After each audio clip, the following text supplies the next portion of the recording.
ஆண்டவர் இயேசு கிறிஸ்துவுக்குள் அருமையான சகோதரிகளே, சகோதரர்களே, மாதா தொலைக்காட்சியினுடைய அன்பு நெஞ்சங்களே, உங்கள் எல்லாருக்கும் இனிய வணக்கங்களையும் வாழ்த்துக்களையும் மனமகிழ்வோடு தெரிவித்துக் கொள்கிறேன்.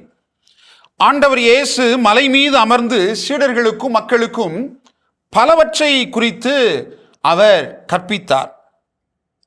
எல்லாவற்றையும் போதித்த பின்பு போதனையினுடைய இறுதியிலே ஆண்டவர் சொன்ன வார்த்தை, இறுதி தீர்ப்பின் பொழுது என்ன நடக்கும் என்பதை அவர் தெளிவாக சொல்வதாக அமைந்திருக்கிறது.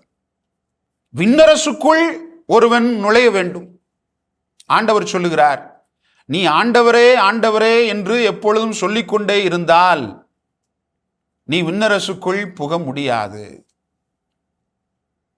இப்ப ஆண்டவர் என்ன சொல்ல வருகிறார்?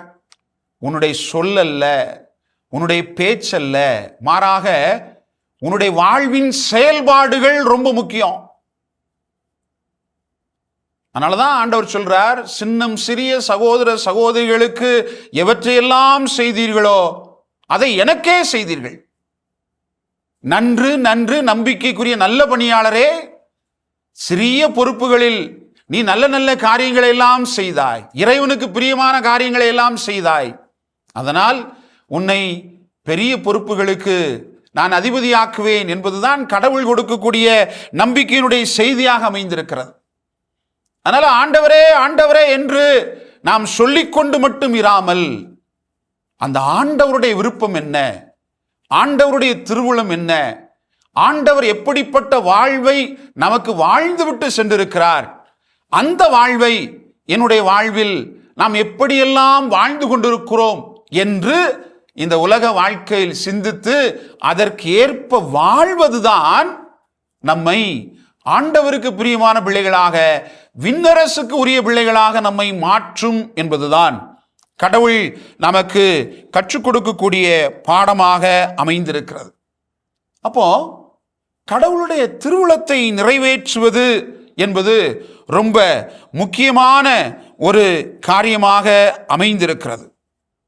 அதனால வெறுமனே இறைவார்த்தை கேட்கிற பிள்ளைகளாக மட்டும் இருந்து விடாமல், இறைவார்த்தையின்படி நடக்கிற, இறைவார்த்தையின்படி வாழுகிற, இறைவார்த்தையின்படி பிறரும் வாழ்வதற்கு சான்று பகருகிற பிள்ளைகளாக நம்முடைய வாழ்வு இருக்க வேண்டும். அதுதான் இறைவனுடைய திருவுளம், அதுதான் இறைவனுடைய திட்டம்.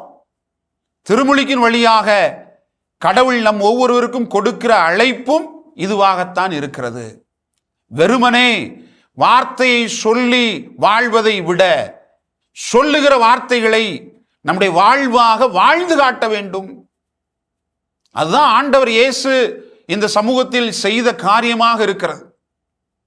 ஏழைகளுக்கு நற்செய்தி சொல்லுவேன் என்று சொன்னார், செய்தார்.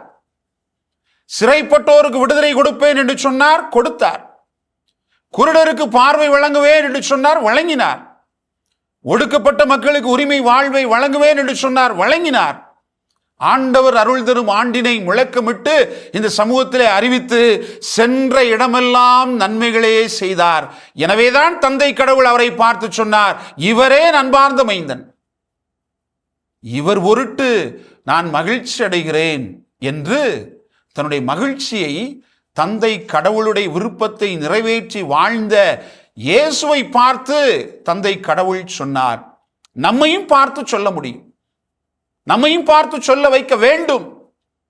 அதனாலதான் ஆண்டவர் சொல்றாரு, ஆண்டவரே ஆண்டவரே என்று சொல்லிக்கொண்டே இருக்க வேண்டாம். மாறாக ஆண்டவர் எதை விரும்புகிறாரோ, ஆண்டவருடைய திருவுளம் எதுவோ, ஆண்டவருடைய சட்டம் என்ன சொல்லுகிறதோ, ஆண்டவருடைய கட்டளை நாம் எப்படி வாழ வேண்டும் என்று நமக்கு அழைப்பை கொடுக்கிறதோ, அந்த அழைப்பினை நாம் வாழ்ந்து காட்ட முயற்சி எடுப்போம். என் அன்புக்குரியவர்களே, இந்த உலகம் பல மாய வித்தைகளை நமக்கு காட்டிக்கொண்டே இருக்கும். அதன்படி வாழ வேண்டும் என்று சொல்லி, அதன்படி வாழுகிறவர்கள், வாழ முயற்சி எடுத்தவர்கள் வாழ்வை தொலைத்து போனார்களே ஒழிய ஒரு நாளும் வாழ்வை அவர்கள் வெற்றி கொள்ளவில்லை. மாறாக கடவுளின் திருவுளத்தை நிறைவேற்றியவர்கள், கடவுளுடைய விருப்பப்படி வாழ்ந்தவர்கள், அவர்கள் வாழ்வை வெற்றி கொண்டார்கள். அவர்களே புனிதர்களாக உயர்ந்தும் இருக்கிறார்கள். நாமும் புனித நிலையை அடைய முடியும். விண்ணரசுக்கு உரிய பிள்ளைகளாக நம்மை மாற்றிக்கொள்ள முடியும். வாழ்ந்து காட்டுகிற பொழுது. இயேசுவுக்கே புகழ், இயேசுவுக்கே நன்றி. மரியே வாழ்க.